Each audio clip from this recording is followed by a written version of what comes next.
Cybersecurity may well pose as grave a threat to South Africa as the HIV/AIDS epidemic, according to expert panelists at the recent Imaging Neotel Business Breakfast. There are three kinds of companies today. One is organizations that are breached and know it that they are breached. Number two, there are organizations that are breached but don't know it. And the third one, there are organizations that are going to be breached. So we have to develop a mindset that all of us should have a mentality that we are already breached. That will put us on a defensive situation. What is quite clear that we are vulnerable.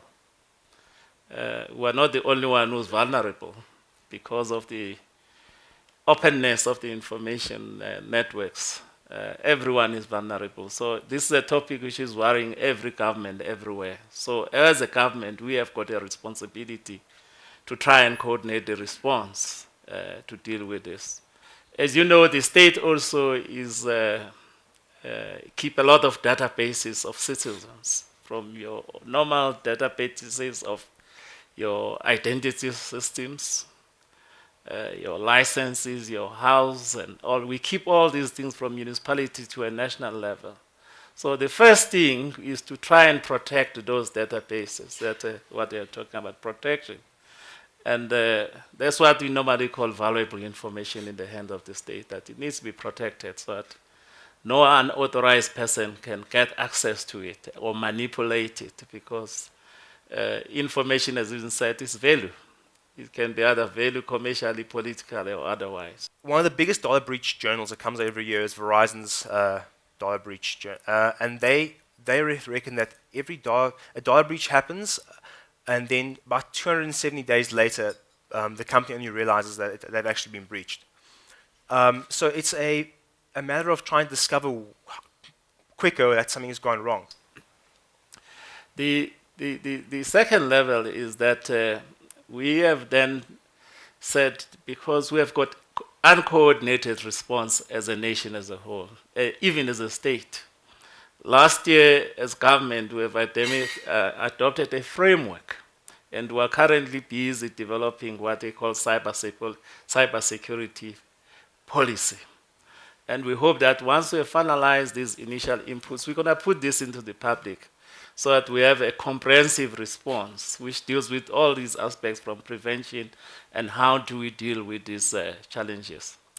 Of concern to us, it's not just criminals or petty criminals or big criminals, which you can find with time, but it's also the cyber warfare in terms of terrorists, getting access to our databases and damaging our critical infrastructure, including just open cyber warfare. So those are the things we really, from the state, we're trying to coordinate our response in terms of ensuring that we have got a coherent policy.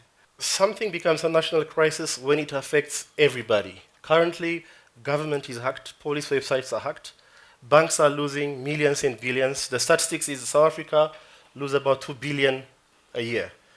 So the reason that you equate a crisis, because you lose your money, you lose your identity, you leave who you are, and we are getting closer for losing even a human life if some of the information has been hacked from the police. I know as a political analyst that policy processes take longer than the public often wants, but the question is important. If we see all these issues in the press, isn't it important that we talk about the expedition of policy processes? How long is these wonderful things that you're sharing with us are happening in principle?